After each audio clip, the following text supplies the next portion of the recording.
Jesús y el leproso. Los milagros de Jesús atrajeron mucho la atención, pero también lo hizo su ministerio de enseñanza. En el mundo antiguo, la lepra era una enfermedad terrible, destructiva. La lepra antigua no tenía esperanza de mejorar, así que ese leproso vino a Jesús con un gran sentido de necesidad y desesperación. La duración de este tipo de lepra es algo así como 20 a 30 años. Es un tipo de muerte progresiva, terrible, en la cual un hombre muere por centímetros. De acuerdo con la ley judía y sus costumbres, uno debía estar 6 pies o 2 metros lejos de un leproso. Si el viento estaba soplando proveniente de donde estaba el leproso, debían estar a 150 pies, 45 metros de distancia. La única cosa más contaminante que el contacto con un leproso era el contacto con un cadáver. Rabinos despreciaban esencialmente a los leprosos y los miraban como gente bajo el juicio esencial de Dios, inmerecedores de piedad o misericordia. Sin embargo, el leproso vino a Jesús por sí mismo y a pesar de muchos desánimos.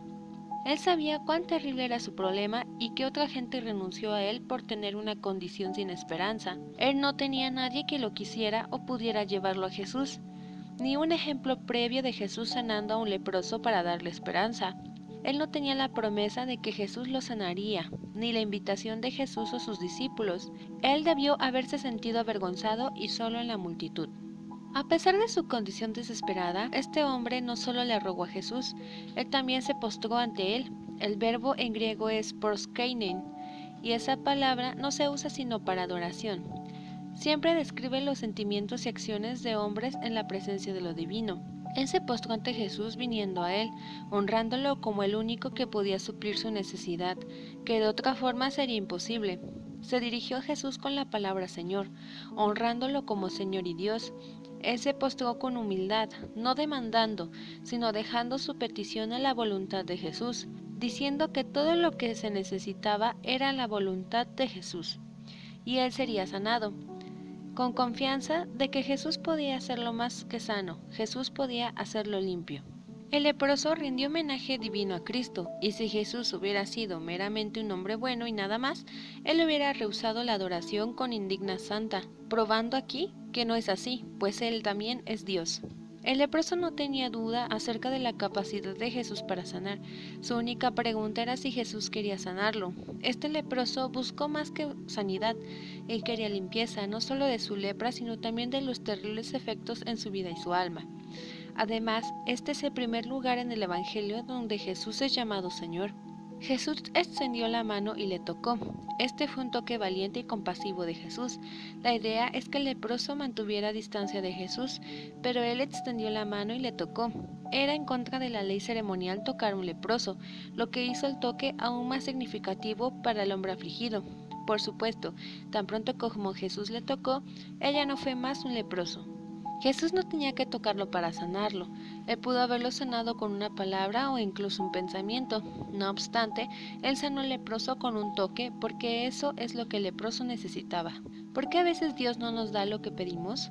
Debemos confiar en su soberanía. En este caso, él sanó al leproso porque quería enseñar la compasión y amor. Quería dejar ver su gran poder también en el ministerio. Pero en otras ocasiones el propósito es diferente, como pasó con el apóstol Pablo en 2 de Corintios 12, del 7 al 10. Su propósito era que él se bastara en su gracia y quería dar otro mensaje. Siguiendo al punto, y al instante en que él fue tocado, su lepra desapareció.